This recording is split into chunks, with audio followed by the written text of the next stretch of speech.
Hi, welcome everybody, and this is Purge. I thought today, since I just recently got this, we would take a look at the mouse.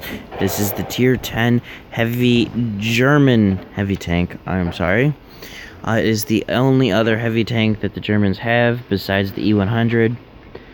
But the difference between the E100 and the mouse has the most overall armor out of any tank.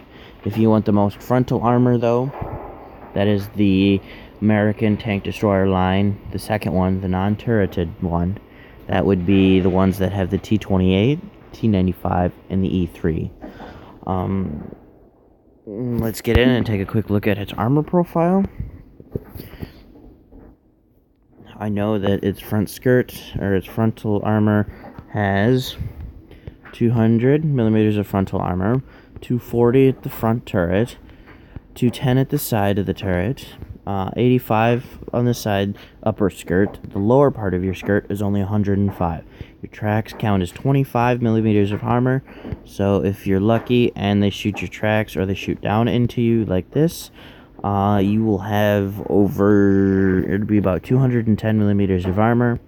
This here counts as 150 because they have to shoot through your tracks and through your side skirt. This little part here is a weak spot. Pretty much, if we go into armor penetration, at any angle it can be penetrated. I mean, if you want to hide it, at this point, if somebody's smart, they'll just shoot into your tracks and they will have a high chance of penetration instead of this. If you want to... How should I say this? If you want to stay alive as much as possible, you need to angle the armor in this. It has weak armor because it's flat. See, if you look at the front of the gun here, this is the same gun that the mouse is using, that the mouse has on it, except I'm firing APCR, and turret of the cheeks are easily penetrated. Pretty much, I mean, from any angle, they have a pretty good chance of penetrating. So you need to angle. So if somebody is facing you frontally, need to turn your turret roughly to about roughly about there.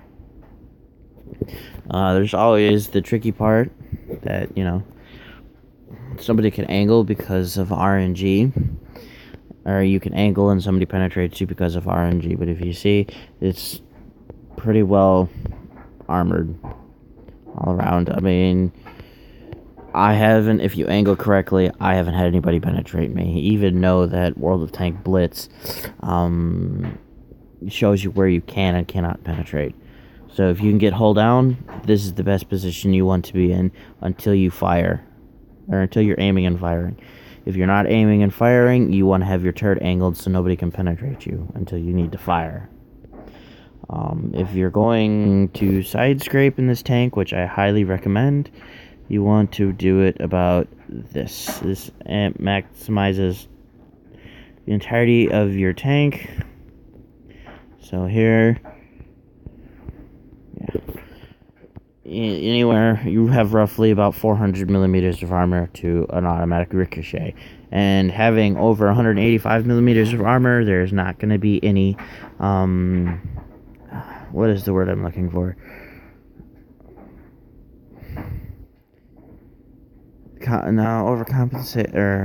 Compensation. That means if the shell is 3 times bigger than the thickness, then it will penetrate no matter what. That's if there's an automatic ricochet. So saying if I had a tank that had 200 millimeters, it had a tank that had a 200 millimeter size cannon, then all it would have to do is fire and it would penetrate me, no matter what. So, the biggest cannon in the game is on the Death Star, which is the FV215B183. The size of the cannon is 183 millimeters. So, penetrating angled armor is pretty nil to none as long as you angle it correctly, but always RNG. All you need to know, RNG. yeah, but as long as you hide your front air plate or front tank and angle roughly about this, you will be good. Just hide your turret. So when you're not, only do this when you're firing, and then stick your turret back like this. Even exaggerate just a little, just to hide it behind whatever you're hiding behind, and you'll be good to go.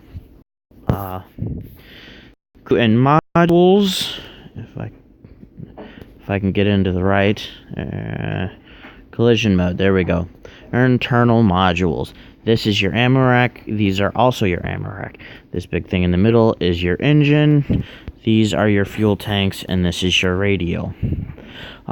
Your crew members, your loaders, your commander, your gunner, your radio, my bad, and your driver. That is where they all are located. And this, just in case anybody thinks that this is just for blitz, if you can see here, it is under blitz. So all of this is tanks from blitz, which this is an awesome app. So if you do need this, it is just look up World of Tanks, and it'll come up with, it'll be in the top parts of the app, or under the App Store. But then let's get into the equipment I have. I have loaded, because it's a heavy tank, I have the vertical stabilizers, because it doesn't have a bad aim time. If we look here, the aim time is 2.9. It is long, but it's more mediocre. But it's a heavy tank, so it's not really meant to be sniping. It's more meant to be brawling, which means it's up front and shooting. So aiming time isn't that big of a deal.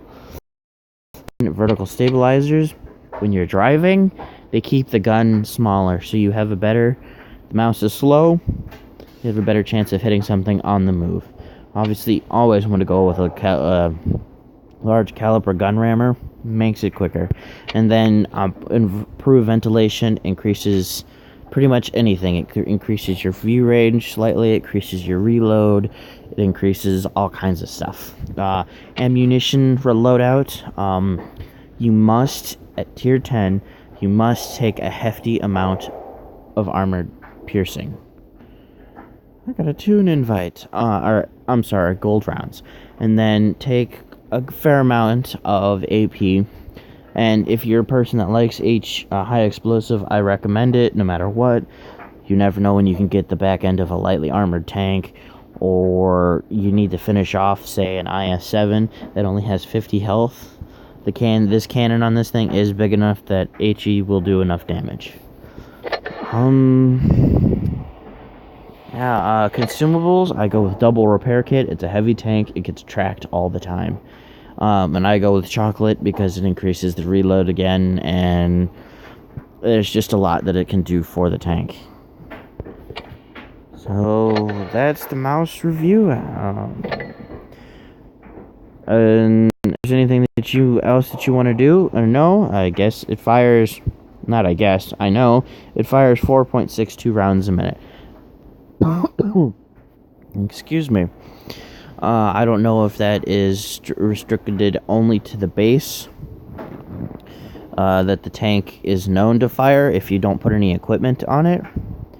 I don't know of any way to figure that out. If somebody could maybe let me know, I would be grateful. Its speed limit is only 20 miles an hour. Transverse speed, if I could English, is only 15 degrees, and its transverse speed is 14 degrees a second. So this thing is easily outmaneuvered by medium tanks. But if you do the turn your tracks and turn your tank all at the same time, you will have a high chance of keeping up with the medium tank trying to flank you. Yeah, it's a fairly accurate gun, and it's not all that bad. As you can see, the protection overall is 100%. Firepower is a good 62%. Its effectiveness is 80, and its maneuverability, well, you don't even need to mention the maneuverability because it's a heavy tank. It's the mouse. It's a big tank. I will be putting up gameplay after this. This is just the review. I'm testing out this YouTube thing. I don't know how I'll do. Obviously, I can't speak all that well at this point in time, but maybe as I go on, I'll get better and used to it. If you want to know anything about the tanks I have in my garage, or there's a specific kind of tank that you are having trouble figuring out, by all means, let me know. I will see if I can do a review on it. I have quite a few of the tanks researched, so all it is a matter of buying them back. That's it for me. I did have the E4. I have it. It was my first tier 10. It's a lovely tank. It's good. But I've got so many tanks that I'm grinding right now that I just sold it. It's just a money waster. It's a fun tank is what it is. So, I guess if you want to do a review on the E4, I can do that as well, because it's the only tier 10 I have. But I am in the process of working on getting all of the tier 10s, as you can see. I'm getting pretty close. I gotta buy my E75. And British tanks, and the Centurion is a phenomenal tank. Quick thing off topic here. Centurion 7.1, it has the highest view range of all the tanks. So, anybody out there who has a Centurion 7.1, I would put coated optics on it. You will be able to spot you would be able to spot the entirety of the map. Down here, 265. The only other tanks that I know of is 260. I know it's low tier. Like the Panther, 260. That's a good view range. But 265 is the best view range you can get, and being such as how these maps are small, I can spot halfway across the map from my team, and I can be in a bush and fire, and nobody will see me. Oh, not to mention I have a good camo crew. But that's for another day. So if you like this video, please give it a like. If there's anything you suggest, otherwise, it would be fantastic if you could let me know in the comments. Comments should be working. Like I said, I'm trying to figure out this YouTube thing. So I guess I will see you in the next video. Bye.